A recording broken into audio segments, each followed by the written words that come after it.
Hidup adalah pilihan. Ya, itulah kehidupan. Terdiri atas banyak sekali pilihan-pilihan hidup yang seringkali memusingkan kita. Karena kita tidak akan tahu dengan mudah mana pilihan yang terbaik untuk kita pilih. Kadang, memilih sesuatu menjadi tantangan tersendiri yang sulit sekali untuk diputuskan. Seperti kita berada di suatu persimpangan hidup yang mengharuskan kita untuk memilih. Karena kita tidak mungkin memilih semuanya sekaligus. Baik memulai dari memilih sekolah, kuliah, program studi, memilih untuk aktif di organisasi tertentu, hingga memilih untuk membuka bisnis. Masing-masing pilihan tersebut seringkali benar-benar membingungkan dan membuat kita takut jika sewaktu-waktu keputusan yang kita pilih tidak tepat. Oleh karena itu, agar tidak terlalu bingung memilih keputusan dalam hidup, mari simak video ini hingga akhir.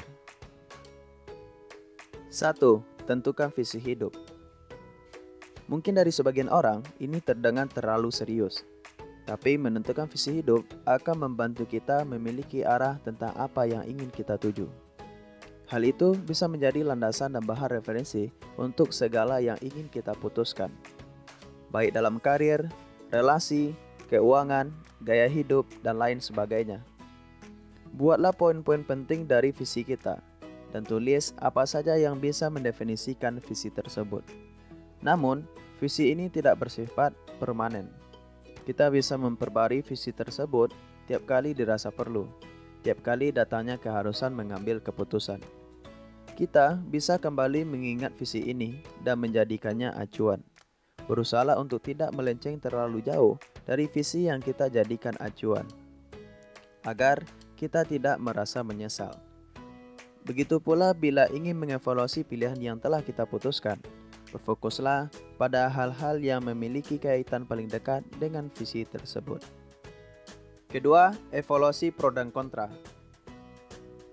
Hitung kemungkinan adanya konsekuensi dari keputusan yang kita ambil, baik positif maupun negatif. Bila perlu, buat catatan dengan menulis daftar hal baik dan hal buruk. Ditambah alternatif lain yang mungkin kita miliki. Prioritaskan poin-poin paling penting di bagian atas daftar yang kita buat. Lakukan pula hal yang sama dengan hal-hal dalam daftar kontra. Apa saja yang bisa menimbulkan implikasi yang kontradiktif dengan keinginan kita? Pertimbangkan apakah kita bisa menerima hal-hal yang berpotensi menjadi kegagalan atau konsekuensi negatif dari pilihan yang akan diambil, dan apakah ada hal yang bisa kita lakukan untuk meminimalisir hal tersebut. 3. Berdiskusi dengan orang terdekat kita. Tidak jarang, dalam mengambil keputusan, banyak dari kita yang berdiskusi dengan orang tua, sahabat, dosen, pasangan kita, dan lain sebagainya. Dengan berdiskusi, kita menjadi tahu pandangan-pandangan orang lain terhadap alternatif pilihan yang ada. Tidak jarang, seringkali nasihat atau petuah dari mereka justru tidak kepikiran oleh kita. Jadi, sebelum menentukan pilihan, kita bisa berdiskusi terlebih dahulu. Tapi ingat, pemegang keputusan untuk memilih adalah kita sendiri. Jadi, jangan mau disetir ya. Hehe. 4. Jangan menutup telinga.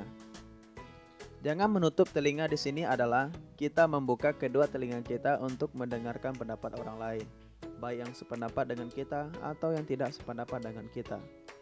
Di masa gencarnya postingan di media sosial, kita seringkali lebih suka berkumpul atau mendengarkan pendapat orang atau kelompok yang sependapat dengan kita.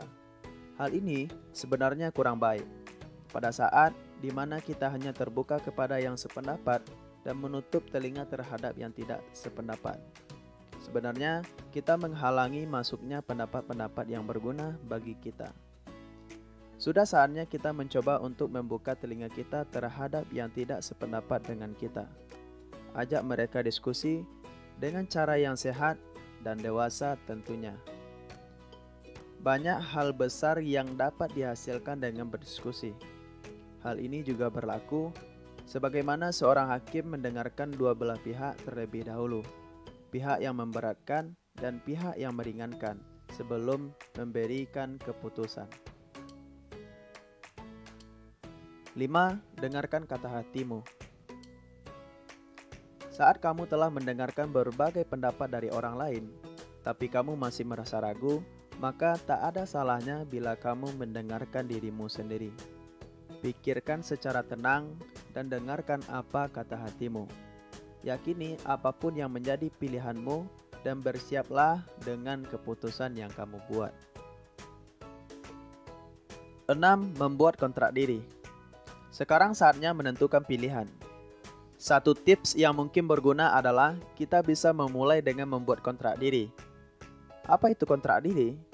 Kita buat perjanjian dengan diri kita sendiri bahwa apapun pilihan yang kita pilih tidak akan pernah membuat kita menyesal di kemudian hari.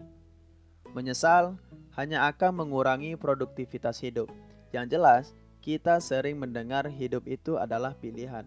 Dan pastikan ketika kita sudah memilih, tidak terucap satu kata pun penyesalan dari mulut dan hati kita. 7. Berdoa kepada Tuhan dengan kerendahan hati. Jangan lupa untuk berdoa dengan kerendahan hati kepada Tuhan untuk menyertai dan menuntun kita dalam mengambil keputusan. Kerendahan hati di sini dimaksudkan bahwa kita harus selalu ingat bahwa kita bukan apa-apa tanpa berkat dari Yang Maha Kuasa. 8. Ingat kegagalanmu tidak mendefinisikan siapa kamu. Salah satu hal yang membuat orang takut mengambil keputusan adalah takut akan kegagalan. Dan yang perlu kamu ingat, kegagalan atau kesalahanmu tidak akan mendefinisikan siapa kamu. Hanya karena kamu gagal saat mencoba, bukan berarti kamu adalah orang yang tidak layak untuk berhasil. Karena yang menunjukkan siapa kamu adalah bagaimana kamu mencapai sesuatu. Jadi, gagal adalah sesuatu yang wajar. Yang terpenting adalah kamu harus belajar dari kegagalan sebelumnya. Terima kasih sudah menonton video ini hingga akhir. Jangan lupa like, subscribe, dan komen di kolom komentar apabila ada hal yang ingin kita bahas untuk kedepannya. Selalu bersyukur, selalu ikhlas, dan terima kasih.